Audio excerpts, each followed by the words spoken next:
ซับรถเมล์เนาะกำลังจะไปขี่รถสลิงเด้อต่อยมือใจสลิงเด้อโอเคกันน้องเนาะใจสลิงกันก็เยอะแม่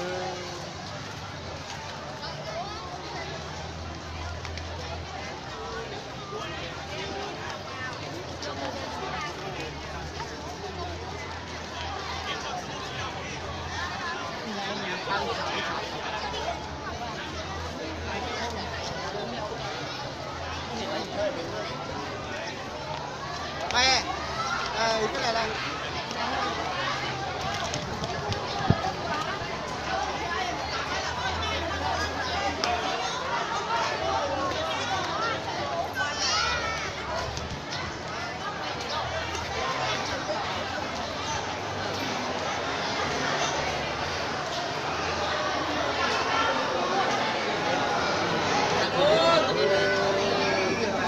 แม่แล้วเขาอยู่ตัวนี้เขาได้นั่งหน้า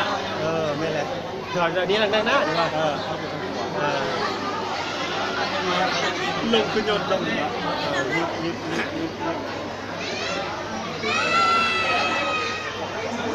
เรียนบอกขามาต่อเจ้าน้อยๆตัวเล่เด้อคนขึ้นลายตัวเล่ใหญ่ออนคำ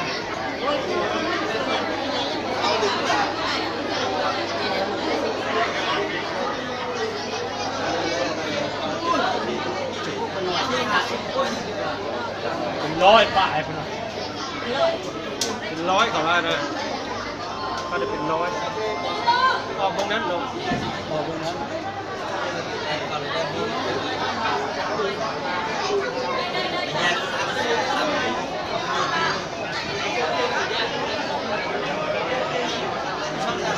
มีชั้นสองอีกแน่นอน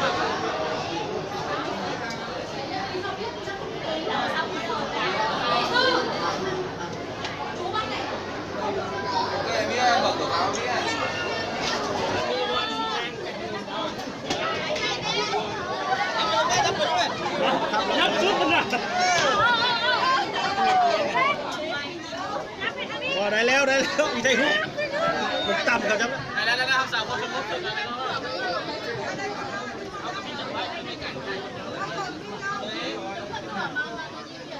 ยืนเฮียบเลยนะ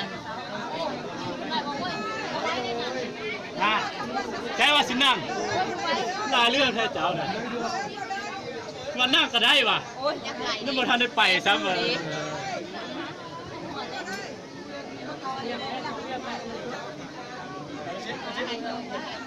ก็อยู่ห่างๆถ่ายรูปงามเลยค่ะนี่ก็อยู่ห่างๆถ่ายรูปงามเลยวิวดีเลยเบื้องนี่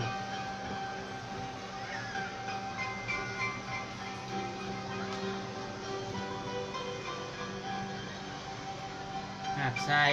บอลลอยน้ำมิดจิลีมันมีคนมาตอนนี้คนบอกกันหลายบ่ได้มิดจิลีเลยใช่อุ่นต่อข่าวอุ่นอ่ะคนโบราณไปเลยขนาดมือเศร้า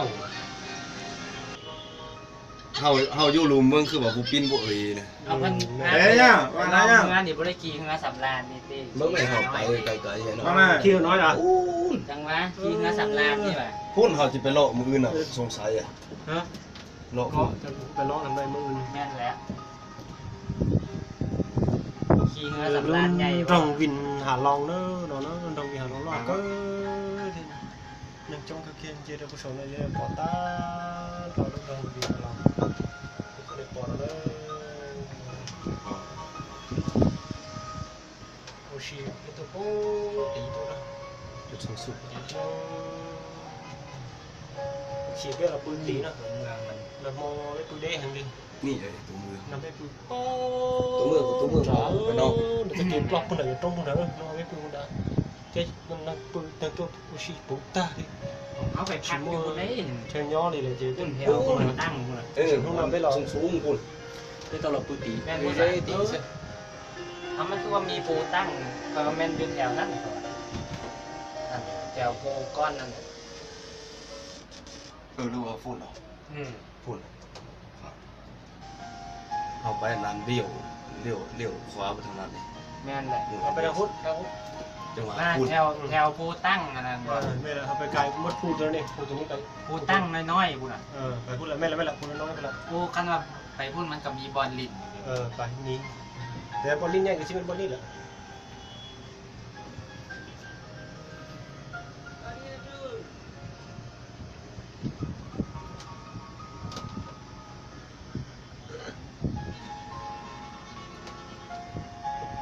มีเดีย อ้าวยังเฮายังไปเห็นฮอดจุดสูงสุดสมอง นะ เขายังอยู่ถึง ไม่ให้เขานะ ไปถ่ายรูปเขาไหมถ่ายรูปเขาไหมถ้าขึ้นมาเฮียงกันแล้วถ่ายรูปเขามันต้องมีตอนหนึ่งที่ นั้นขึ้นมาแล้ ขนานกันเนี่ยตอนนึง สิได้ยินบ่ ในนี้มันหลุมมันสอดอยู่นี่ ลงมาได้ คล้ายเป็นกองงาม นี่บ่ไหวนี่ มันบ่เห็น แล้วเอากล้องสอดปองอะนะเอากล้องยุบปองนี่นะ ยิ้มเลยเด้อ จะขอเชื่อชับเลยแต่ฉันจะขอ มี เชื่อชับ ตัว แต่ฉัน มีตู้ไอ้สอนสิท้ายหู้ให้น่ะ การจะจุดสูงสุดแล้วเด้อ ไปไปไป เอายิ้ม จะขอเชื่อชับเลยนะแต่ฉัน 1 2 3 คนนี้ขอเชื่อชับเลยซากเกลือ ได้รูปแล้ว ủ tai quá ủ tai không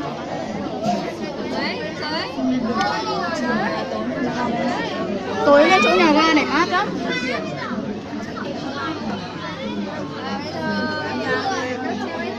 Sao chuyên đề đó, cả các lần đề đó, mua chi tiêu mua các lần.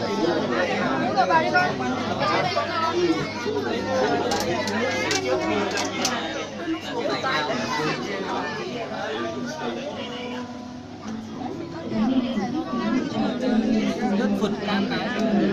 gần cả 600.000 tiền